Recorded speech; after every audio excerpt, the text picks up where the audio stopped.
Alright, so hi everybody, this is the Ibanez and it's back. I'm Andreas and it's the 1st of July 2016. And today I'm going to talk a little about playing techniques. Actually, three things: leaving the bass note, a bit of droning, and then leaving the right hand if you play ordinary stance, or otherwise if you're left-handed, the left hand. But just sort of a tapping technique I use a lot.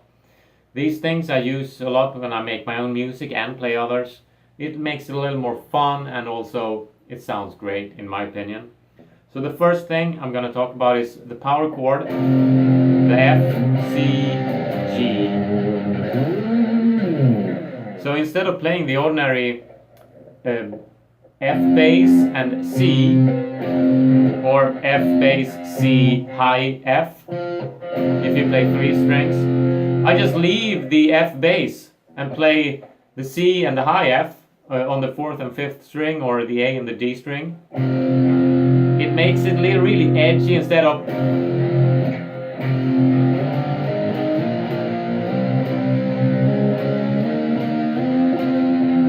there you have it.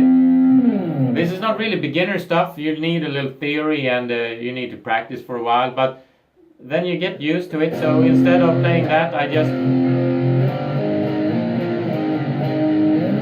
so if I play a classic riff like this one,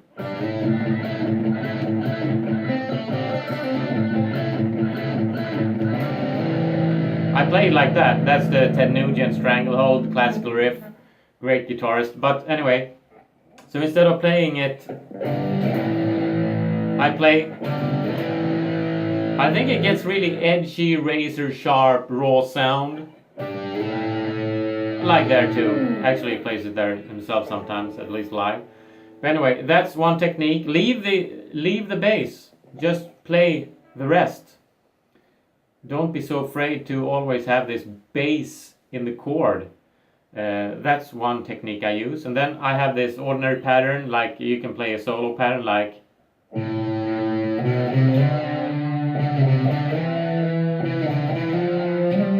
there. I just play on the same string.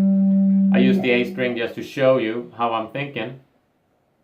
Instead of playing that and like putting the basic chord pattern to it, like the A minor, for example, then I use the D string open while I play the melody, which almost makes it sound like you play two guitars. So it can sound like this.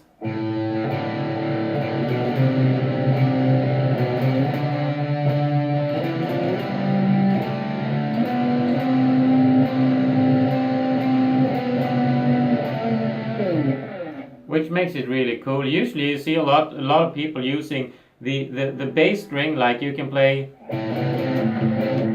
or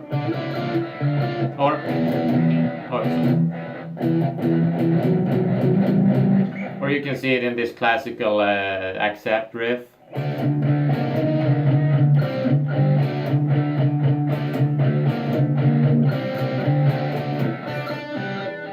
There you have it. Or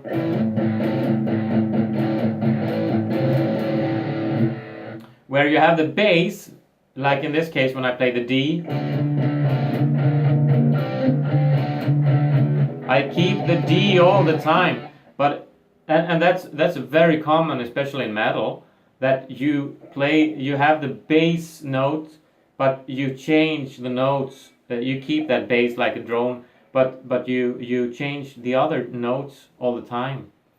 But instead, I'm changing it, so I'm shifting the lower string and keep the higher string active all the time, like this. You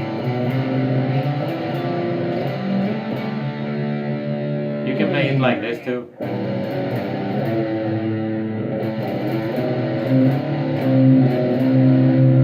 I think it sounds so good actually.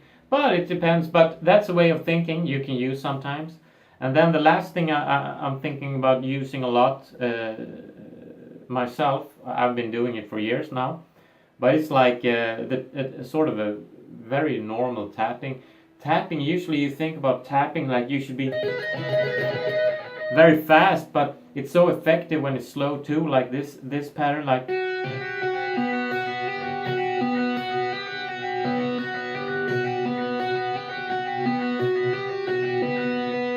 Then you just can put a basic, instead of playing the.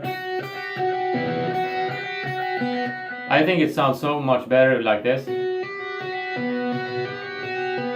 Then you can put a basic chord pattern, like in this case you can play the B minor.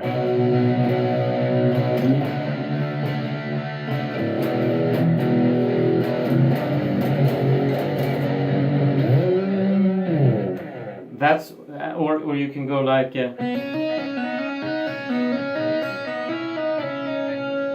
There are so many. You got the classic My Dying Bride, I Love It, the Cry for Mankind, where it goes out.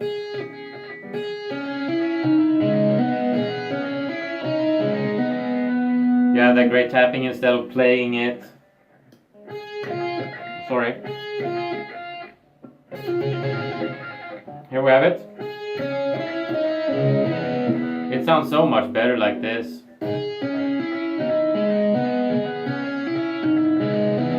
Now I don't have any real volume on the amplifier, but that's a few techniques you can use. They are great, and for me it's it has made a big difference actually, and also about using more high notes. It's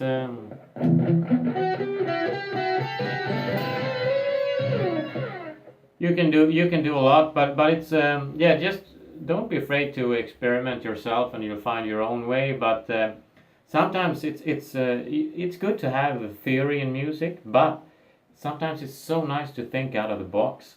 I've been thinking a lot about this.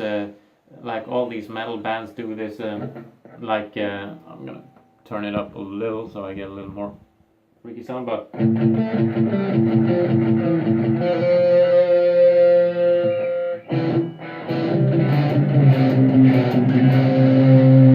Why not changing? Sounds so good.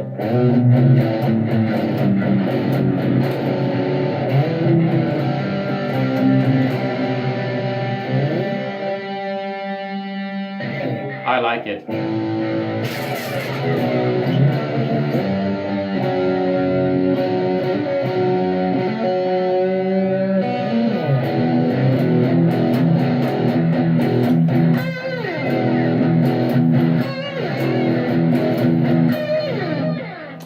That's it for today. I hope you got a little inspiration. Take great care, everyone. I'll be back.